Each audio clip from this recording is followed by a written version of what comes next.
et les réparations. Et donc après, la parole sera donnée à la salle pour vos questions.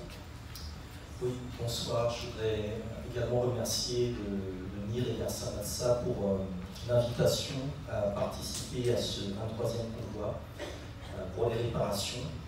Je remercie également ma co-intervenante pour l'exposé qu'elle a fait, qui m'a permis de penser certains points auxquels je n'avais pas forcément pensé sur la question des réparations et sur les enjeux qui sont posés par cette question.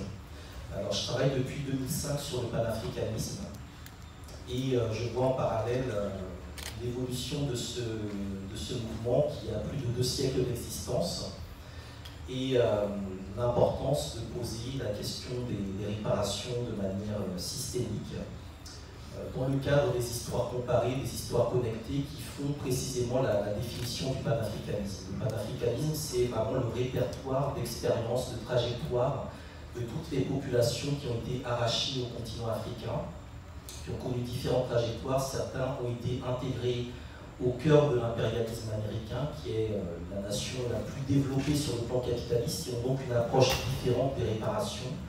D'autres ont été conduits dans d'autres espaces où justement la question du marché, la question du capitalisme se pose différemment, mais se pose toujours. Donc l'un des éléments qui me semble important, c'est effectivement d'identifier les logiques de système, notamment les systèmes économiques qui sont à l'œuvre dans ce débat, dans ce combat, et de bien rappeler que le capitalisme est quand même le système de départ que l'on doit viser lorsqu'on pose la question des réparations. C'est un système qui repose évidemment sur l'exploitation de la force de travail africaine, sa déportation et son exploitation dans les Amériques, mais pas que. Donc il y a déjà un arrachement de la force de travail qui est important à soulever. Une exploitation également des ressources naturelles du continent africain, qui est bien plus longue. Et c'est important de lier la question des réparations dans une dimension transatlantique. Il y a des réparations qui se posent vis-à-vis du continent africain même, qui ne sont pas contradictoires avec celles qui concernent les descendants des déportés. Également la construction d'une mondialisation, d'un système économique qui est dominé effectivement par des nations précises, des nations occidentales, et on vise précisément cet Occident-là parce que la traite qui s'est développée dans le monde arabe ou musulman n'est pas à l'origine des inégalités structurelles du monde d'aujourd'hui. Elle n'a pas produit le type de capitalisme et le type de racisme qui aujourd'hui définissent, comme le disait déjà Dubois après la conférence panafricaine de Londres en 1900, ce qui nous est permis de faire selon que l'on soit de tel ou tel côté de la ligne dite de couleur. Ensuite, il y a derrière ce capitalisme-là un impact global qui est difficile effectivement à évaluer parce qu'il touche tous les domaines de la société, tous les domaines de la vie, à tel point qu'il faut certes évaluer les conséquences liées à l'esclavage, à la traite et à la colonisation, mais il me semble surtout important de viser les causes. C'est-à-dire que si nous ciblons des réparations qui ne se concentrent que sur les conséquences et que nous n'attaquons pas les causes, nous pouvons être certains que les causes produiront les mêmes effets. Et que ce système, si on ne l'attaque pas à la racine, si on ne le prend pas à la racine, mais qu'on le prend uniquement au niveau des conséquences ou des développements, retrouvera d'autres moyens de se refaire une santé comme il a fait au moment de l'abolition de l'esclavage. Un autre élément important, c'est effectivement toute la dimension de l'aliénation qui a été produite dans ce contexte-là, le sentiment de ne plus posséder sa propre force de travail, de ne plus posséder le contrôle de sa propre existence. Et c'est dans ce contexte-là que l'histoire du panafricanisme me semble vraiment le cadre structurant pour développer et faire avancer la cause des réparations. Pourquoi? Parce que le panafricanisme est né dans le contexte des résistances à la traite, à l'esclavage et à la colonisation. Autrement dit, c'est l'absence de panafricanisme qui a facilité la traite, l'esclavage et la colonisation. Et donc, tant qu'on n'aura pas mis en place suffisamment de panafricanisme sous différentes formes, celles que vous voudrez, eh bien, on sera toujours soumis à des causes fondatrices de la traite, de l'esclavage et de la colonisation. Un autre élément, c'est que le panafricanisme constitue ce que j'appelle une contre-histoire du capitalisme. C'est-à-dire que ce capitalisme-là s'est construit avec la force de travail de nos ancêtres. Il s'est construit également dans des logiques bancaires, monétaires, financières, dont le cas de Haïti est fondateur. Je situe dans mon historiographie la naissance du panafricanisme avec l'indépendance d'Haïti, 1804. C'est la première décolonisation de l'histoire de France. Cette décolonisation est suivie peu après de l'imposition d'une dette qui est le thème central des réparations et qui est en même temps le point de départ de l'histoire du néocolonialisme.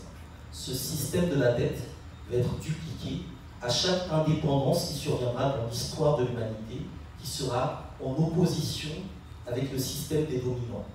Et donc la question de la dette au niveau de Haïti, qui est le point fondateur également de la problématique monétaire du franc CFA, permet aussi de montrer en quoi la question des réparations est le fil autour duquel on peut enrouler un certain nombre de perles qui sont dispersées à gauche et à droite.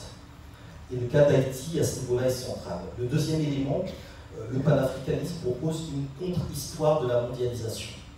Et là aussi, c'est quelque chose qui me semble très important parce qu'il nous ramène à la question d'un territoire qui est le Congo, qui, dès le 19e siècle, subissait ce que des militants ont clairement identifié comme un génocide et qui appelle à réparation.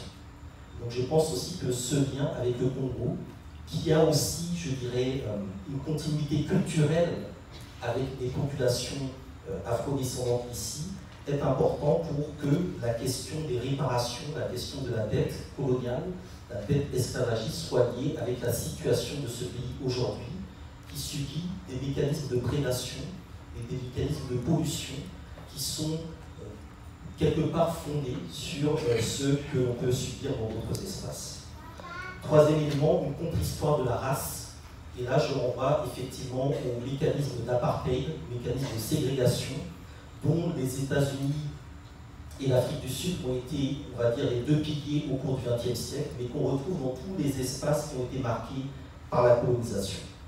Et sur cette question, il y a évidemment des liens économiques, puisque les causes et les conséquences de la traite et de l'esclavage renvoient à la formation de ce qu'on appelle le privilège blanc et des différentes politiques de blanchiment, des différentes politiques également de racisme économique et d'assimilation de la richesse à des formes de phénotypes. La manière dont la race devient un instrument de contrôle économique et de répartition de la richesse, de distribution du pouvoir et des privilèges. Donc c'est à travers l'histoire du panafricanisme qu'on peut, je pense, analyser comment cette distribution peut durer sur plusieurs générations et comment en identifier les racines. Le deuxième point de mon intervention rejoint un peu le parcours que j'ai eu. J'ai fait une thèse sur Walter Rodney, et Walter Rodney a écrit en 1972 l'ouvrage le plus important jamais écrit par un Africain de la diaspora. Comment l'Europe a sous-développé l'Afrique. C'est un ouvrage qui est très important parce qu'il est fondateur effectivement dans le débat sur les réparations. Il montre de manière précise et systémique comment les mécanismes de domination, les mécanismes de prédation, de paupérisation se sont appliqués sur le continent africain dans tous les domaines de la vie et de la culture africaine et ont produit des inégalités structurelles que l'on connaît encore aujourd'hui. C'est très important parce qu'on ne peut développer le combat pour les réparations sans s'appuyer sur des ouvrages précis. Au niveau de la CARICOM, c'est passé par le livre de Hilary Beckles sur la dette coloniale britannique par rapport à l'esclavage. Donc il est important également que dans l'espace dit francophone, ou de manière plus générale, on s'appuie sur des ouvrages de référence, sur des ouvrages qui font autorité, que le système a régulièrement voulu censurer pour justement les mettre en avant. Il y a également Eric Williams, Capitalisme et esclavage, mais Walter Rodney me semble le plus intéressant parce que dans son analyse de l'histoire économique, il pose un certain nombre d'enjeux, comme celui de la longue durée, comme également les problématiques de désengagement économique, de déconnexion économique, qui renvoient aujourd'hui à des recherches d'alternatives dans des sociétés comme celle de la Martinique. Comment se déconnecter d'un système économique qu'on ne contrôle pas et qui nous contrôle. C'est la logique du désengagement dont parlait notamment Samir Ali. Comment repenser les circuits économiques qui échappent précisément au système, au mécanisme de captation hérité de l'histoire de l'esclavage et de la domination de groupes sociaux. Donc tous ces éléments-là, Walter Rodney en parle, il montre comment les sociétés africaines se sont soustraites précisément à la pression économique coloniale. Et je pense qu'on peut faire le lien entre cette histoire-là et les différentes initiatives et alternatives économiques, populaires, paysannes, endogènes que l'on trouve dans la Caraïbe et notamment en Martinique. Un élément aussi très intéressant, c'est la manière dont cet ouvrage identifie vraiment les fondements du néocolonialisme économique, qui permet de montrer comment, par exemple, un territoire comme la Martinique, qui est dit département français, représente en fait le même modèle économique qu'une néocolonie. Et ça aussi, c'est assez intéressant à soulever, à travers notamment les questions de réparation et de dette, les questions de crédit. Walter Rodney pose aussi la question du néocolonialisme sécuritaire et la manière dont, précisément, cette histoire de la traite, de l'esclavage et du colonialisme est là dans ses conséquences, et là dans ses mécanismes de réparation, une nécessité de repenser les logiques de violence policière, les logiques d'identification ou d'assimilation au terrorisme, également les logiques de répression de l'État colonial. Un autre élément, la question du néocolonialisme transnational à travers les enjeux migratoires. Et je pense qu'au niveau de la Caraïbe, dans la réflexion sur les réparations, il y a tout un enjeu sur notamment le sort des migrants et réfugiés haïtiens dans la Caraïbe. Moi, je travaille au niveau du Venezuela, je forme des leaders vénézuéliens sur ces questions panafricaines et autres, et eux, effectivement, mettent en avant la nécessité d'inclure dans les réparations les problématiques transnationales et migratoires qui concernent également le continent africain, puisque cette jeunesse qui sort du continent africain le fait parce qu'on est encore dans des mécanismes de prédation des richesses et des ressources africaines, alors qu'on devrait être dans des logiques de réparation par rapport précisément aux revendications panafricanistes. Un autre élément, le néocolonialisme concurrentiel, puisque la question des réparations se pose vis-à-vis de chacune des puissances esclavagistes et coloniales, et que chacune de ces puissances-là a une approche, un traitement différencié. J'y reviendrai un peu plus tard par la suite, mais je pense que c'est très important de montrer qu'on fait face à un système global qui, sur la question des réparations, dans son refus des réparations, se serre les coudes et qu'il est donc important qu'il y ait, dans ce contexte-là, une dimension transnationale et internationale comme celle du MIR. Un autre élément, troisième élément, celle de la perte d'opportunités économiques par rapport à l'Afrique. Je pense que c'est important également, quand on pose la question des réparations, de s'appesantir sur cette question de la perte d'opportunités économiques, qui est l'un des fléaux, l'un des problèmes que rencontre sans doute une grande partie de la jeunesse martiniquaise, c'est-à-dire l'incapacité de pouvoir se lancer sereinement dans la vie économique et professionnelle du fait d'un système économique, monétaire, bancaire, financier sur lequel elle n'a pas les mains. Et je peux vous assurer que cette problématique, quand vous allez dans la plupart des pays africains, y compris notamment ceux qui ont le franc CFA, et les jeunesses se posent les mêmes problématiques. Comment sortir précisément de l'absence de possibilités d'opportunités économiques africaines? Cela est lié à un système de l'esclavage colonial qui a interdit un certain nombre d'éléments. Un système qui a interdit la naissance d'un capitalisme africain, d'une industrialisation et d'un entrepreneuriat en raison des politiques bancaires, monétaires et commerciales. La naissance interdite également d'une agriculture africaine en raison de l'accaparement des terres et de l'agrobusiness, et également toute la mise en place d'une jurisprudence économique contrôlée, pensée depuis le centre et dont la périphérie n'est que l'appendice. Donc il y a là un travail à faire sur cette question de la perte d'opportunités économiques qui nécessite de déraciner un système de l'esclavage qui d'une part favorise des conceptions juridiques pensées depuis l'Europe, et c'est en ça que l'intervention de Aneta Vité-Congolo est très intéressante parce qu'elle pose effectivement la question de la réparation du point de vue de la décolonisation juridique. Il y a tout un travail de décolonisation du droit qui reste à faire et qui rentre dans le cadre des réparations et que des pays comme la Bolivie ont tenté de faire à certains niveaux à travers la thématique du droit ancestral. Et puis aussi la manière dont les Africains ont été exclus de leur propre marché. Donc il y a aujourd'hui une possibilité d'évaluer économiquement les réparations en réalisant un audit global de ce que pèse notamment l'Afrique dans l'histoire de la mondialisation. de ce que cette histoire, qui est celle du panafricanisme, donc une contre-histoire de la mondialisation, a produit en termes de richesse, en termes de fortune. Dans ce contexte-là, il s'agit pour les réparations d'identifier ce système économique qui exploite l'Afrique et les Africains. Donc, dans les Africains, j'inclus évidemment les descendants depuis 6 siècles qui y mettent fin, et de déterminer les valeurs et les procédés de reconnaissance de ces crimes. Alors, de ce point de vue-là, c'est la 3e, 4e partie, la question des réparations va avec le débat sur la Renaissance africaine. C'est un débat qui est très important, qui avait été lancé en 1906 par un étudiant sud-africain diplômé à l'Université de Columbia, qui, lors de son discours de remise de prix, il s'appelait Pixley K. Isaka Seme, a fait un discours sur ce qu'il appelle la régénération de l'Afrique. L'idée de régénération. Et donc l'idée de régénération, c'est l'idée qu'à partir de nos propres cellules, on est capable de renaître. Et chaque jour, nous avons des cellules de notre corps qui meurent et qui renaissent. Donc ce processus de régénération, il nécessite de se retrouver dans un environnement sain qui permet justement cette régénération.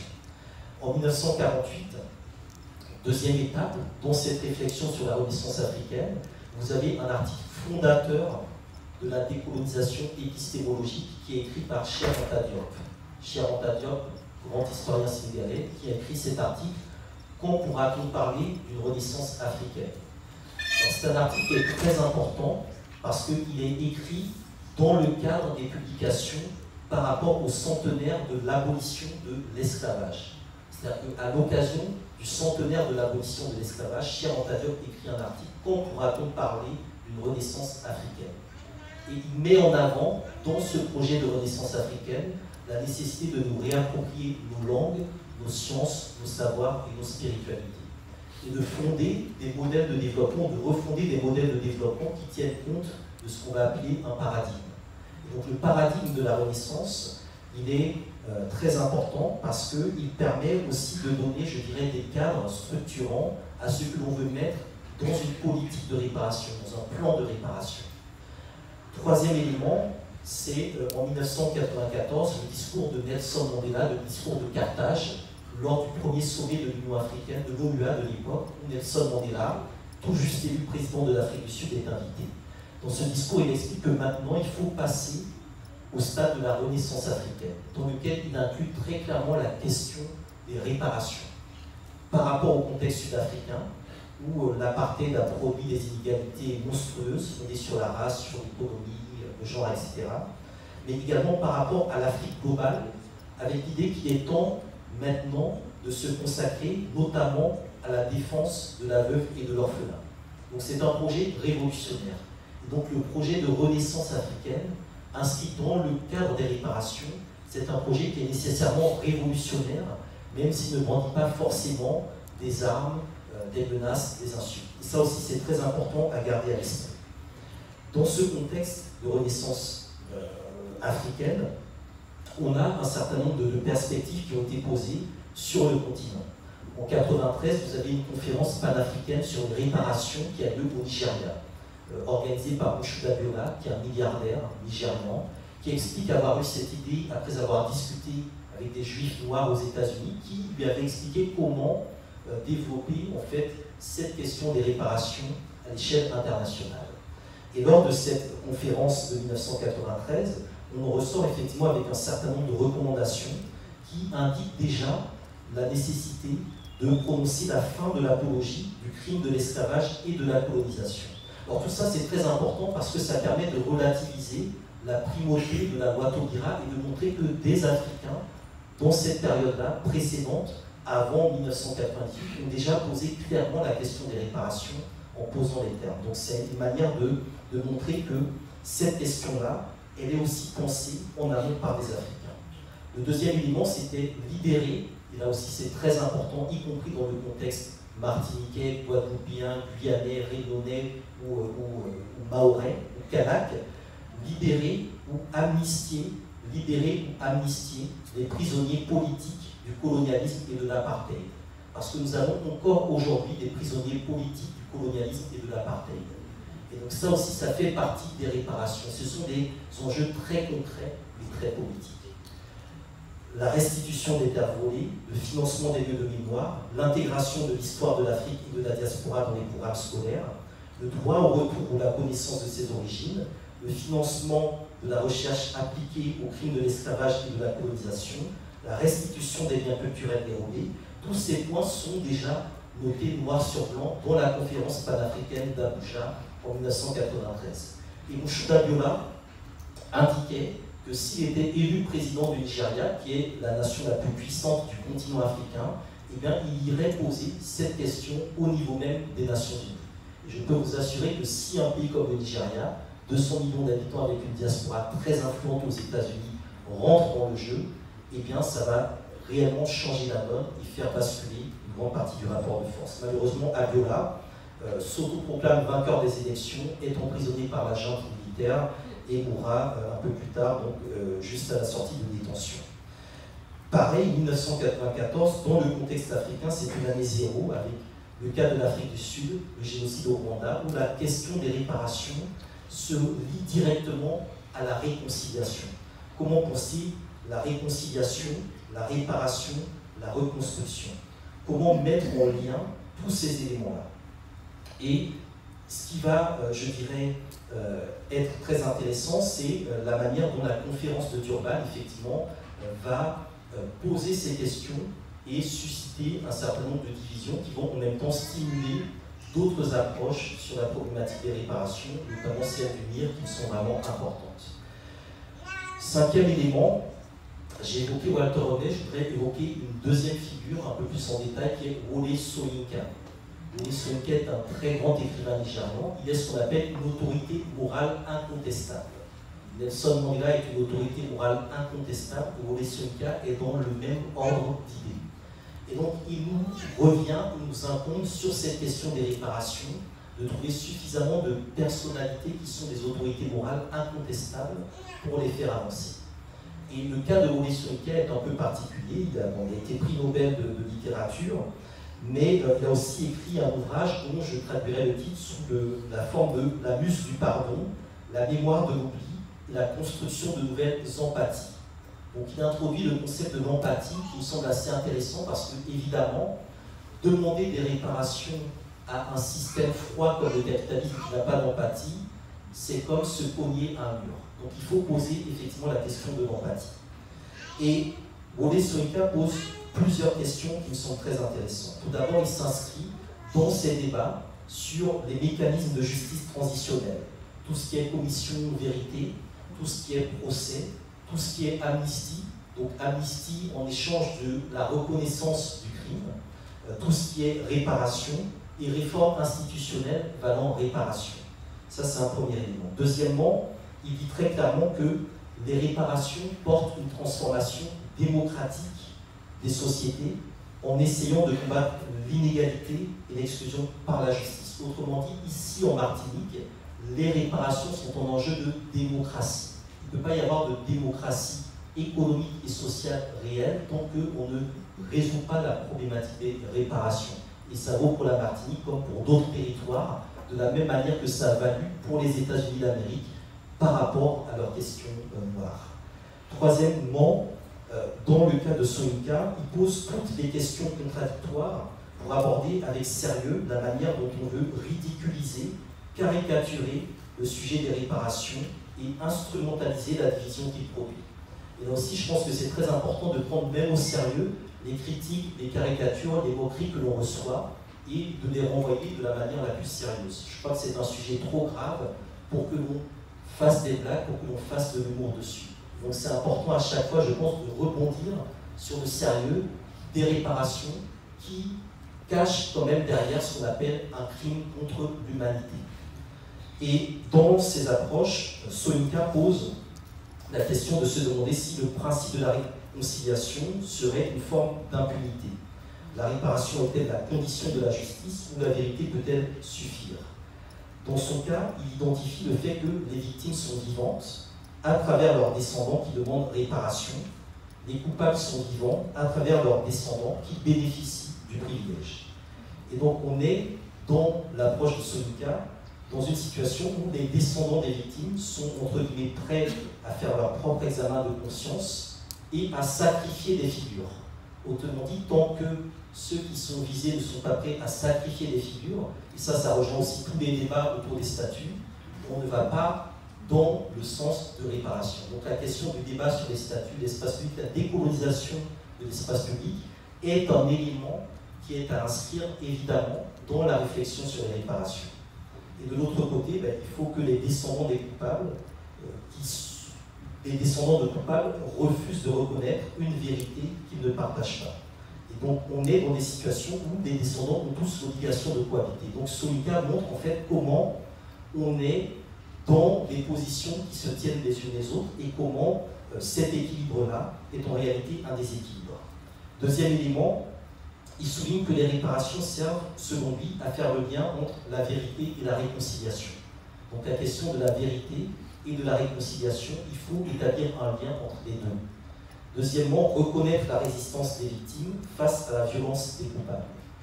Parce que la violence des dominés ne peut jamais être mise au même niveau que la violence des dominants. Le nationalisme des colons ne peut jamais être mis au même niveau que le nationalisme des colonisés ou des anticolonialistes. C'est quelque chose qui est très important, c'est un principe moral de toutes les luttes de libération, de toutes les luttes d'émancipation. Et ça aussi, c'est quelque chose, je pense, qui est nécessaire à souligner. Les réparations servent à empêcher la répétition du crime, à accuser et pardonner sans oublier.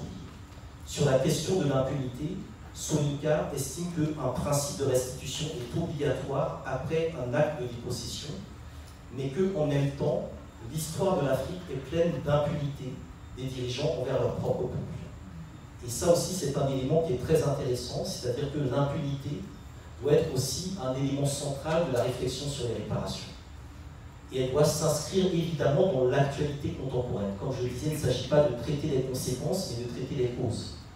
Et donc cela nécessite que l'impunité se fasse aujourd'hui, se fasse aussi par rapport au contexte et aux conditions d'aujourd'hui. Et non pas pour réparer ce qui s'est produit de manière ancestrale uniquement. Et donc ça touche évidemment au démantèlement d'une forme de justice qui promeut ou qui n'aborde pas la question de l'impunité sous toutes ses formes.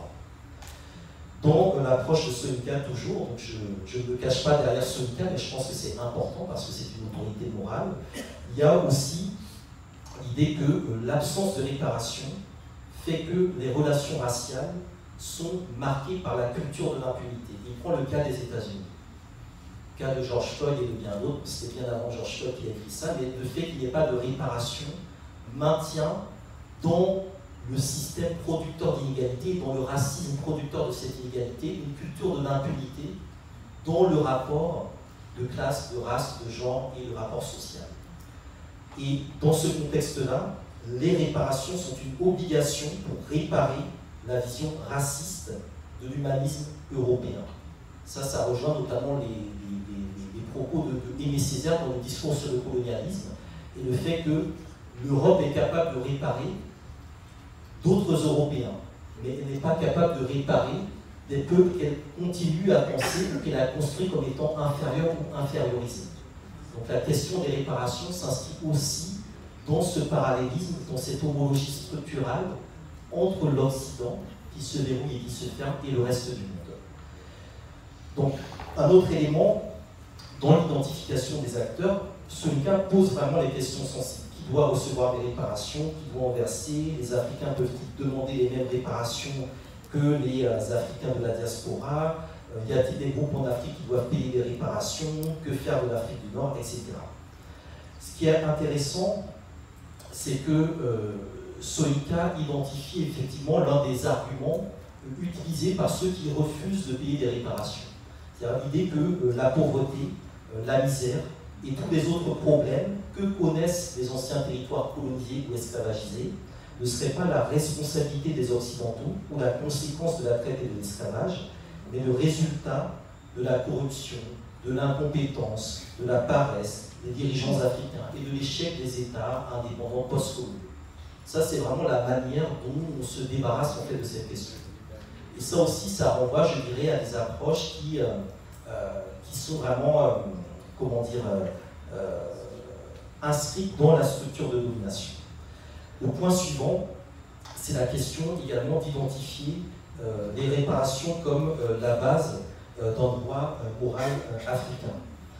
Et de s'appuyer évidemment sur des ressources, puisque comme je disais, le panafricanisme est un ensemble de ressources, de trajectoires, d'expériences, d'expertise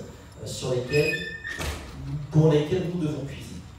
Le premier élément sur le droit ancestral africain, c'est évidemment le concept de la maat, la question de l'équilibre par rapport à cette philosophie de l'Égypte antique et la restauration donc, des principes d'équité et de solidarité. Je pense que c'est important de souligner la dimension profondément, comment dire, la dimension ou l'enjeu de la recherche d'un équilibre dimensionnel dans la question des réparations. Autrement dit, il ne faut pas des réparations qui déséquilibrent différemment ce système-là. Et c'est pour ça que le système capitaliste ne doit pas être celui qui décide de la forme, de la nature ou du modèle des réparations. C'est quelque chose qui est très important. Dans mes travaux, je travaille aussi notamment sur la question de la France-Afrique, sur le néocolonialisme, et je vois en fait comment ce système-là rejette des revendications ou des combats qui lui sont faits ou qui lui sont opposés, et lorsqu'il a besoin finalement de se renouveler, se réapproprie ces combats pour repenser la domination. Et de ce niveau-là, je suis de ceux qui pensent qu'il n'est pas impossible, et je le dis à chaque fois que j'interviens, que dans 15 à 20 ans, il n'est pas impossible que la Martinique soit indépendante, avec à sa tête des dirigeants qui ne veulent pas de l'indépendance. C'est pour ça que cette question de l'indépendance, il ne faut pas la lâcher. On est dans des systèmes où les oppositions, les luttes, les combats sont toujours récupérés par un système qui, lorsqu'il a besoin de se renouveler, de se néocoloniser, et bien, donne à ceux qui l'ont contesté, après les avoir éliminés, ce qu'ils demandent, mais sans que ce soit les premiers concernés qui en bénéficient. Donc, je ne vais pas faire de dessin, mais c'est quelque chose qui s'est fait en Afrique, qui s'est pensé dans le contexte du référendum au niveau de la Kanaki, et sur lequel je pense que tous les territoires qui sont dans un statut un peu particulier vis-à-vis de la France doivent aussi réfléchir. Donc la question de la natte, la question, le concept de la MAFA, donc le concept Swahili pour nommer la déportation et l'esclavage, le principe du Sankofa, donc tous ces éléments-là, pour moi, sont des éléments sur lesquels il est également important de s'appuyer sur le plan de la symbolique. Autre point, des cas de jurisprudence.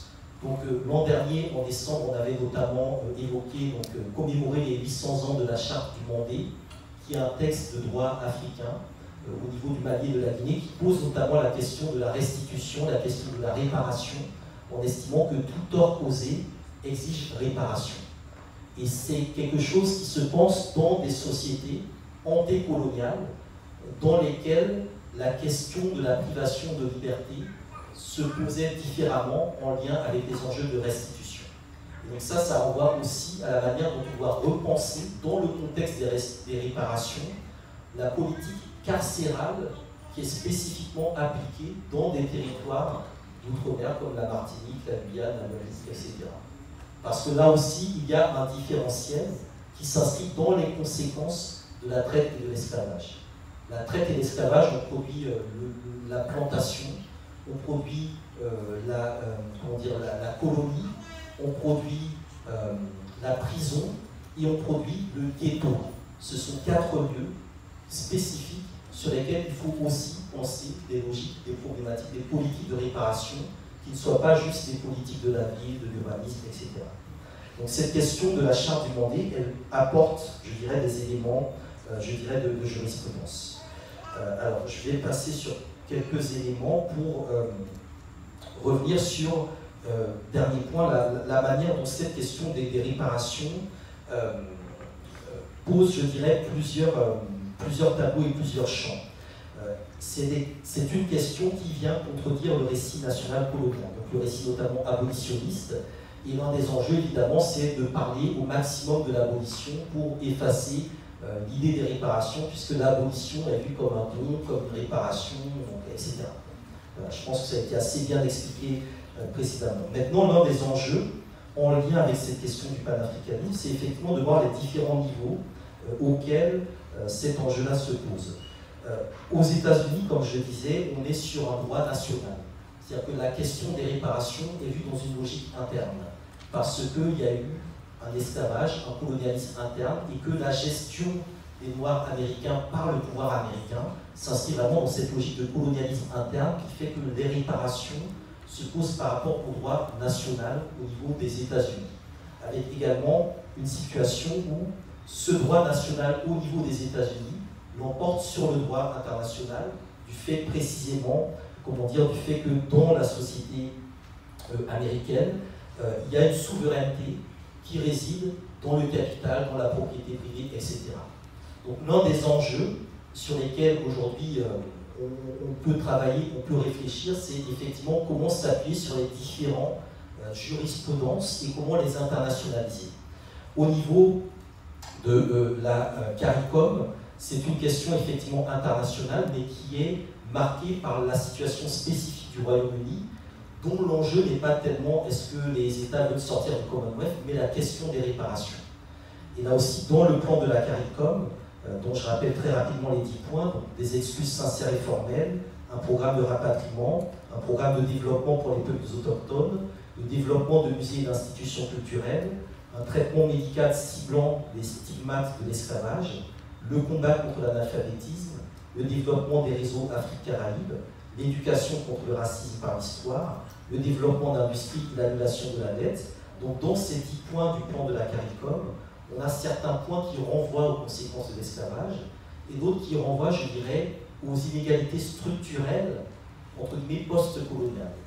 Et dans cette approche-là, on peut aussi la croiser avec les jurisprudences aux États-Unis et avec également la manière dont, au niveau européen, certains pays, notamment scandinaves, ont été saisis de cette question des réparations.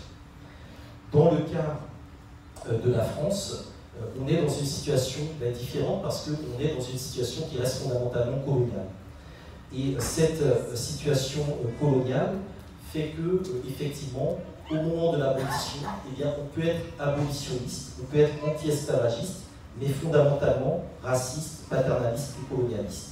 Et donc il y a une nécessité de lier de manière structurelle la question de l'esclavage avec celle du colonialisme. Je pense que si on ne fait pas le lien, qui sous-tend le lien entre la question des réparations dans la Caraïbe et la question des réparations en Afrique, on ne produira pas, je dirais, le rapport de force international suffisant pour avancer dans cette dimension vis-à-vis du cas spécifique de la France, où il y a, comme l'a souligné Madame Vété-Congolo, une bataille idéologique entre les réparationnistes et les abolitionnistes, entre guillemets, néo-esclavagistes. Donc, aujourd'hui, en conclusion, je dirais qu'il y a une nécessité pour le panafricanisme de mieux comprendre, de mieux soutenir la cause des réparations, qui est une cause exigeante, qui est une cause en partie complexe mais en même temps assez simpliste, et qui est une cause qui nécessite de faire de la pédagogie.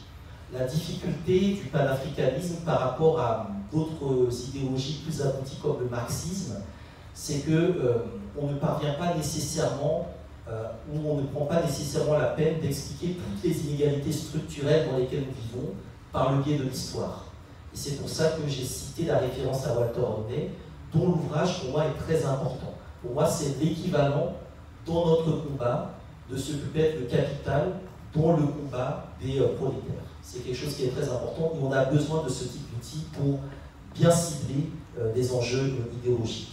Il y a une nécessité également, à travers les dynamiques panafricaines, d'élargir la base sociale et géographique du mouvement, de soutenir évidemment la lutte des travailleurs contre le capital aujourd'hui, parce qu'on est dans une continuité de cette question des réparations, donc les droits sociaux, le droit du travail, la manière même dont la médecine du travail, le code du travail reprend effectivement des éléments hérités du code noir ou de différents codes en vigueur dans cette époque-là. Tous ces éléments-là s'inscrivent aussi dans des réparations. Et enfin, préciser, je pense que c'est très important, mais le contenu de classe de ce qu'on met derrière la question des souverainetés, de la souveraineté nationale, qui pour moi est la forme politique qui accompagne et sous-tend la question des réparations. Voilà, donc en tout cas, voilà les quelques éléments que je voulais apporter en termes de réflexion. Et je vous remercie beaucoup pour votre attention. Merci.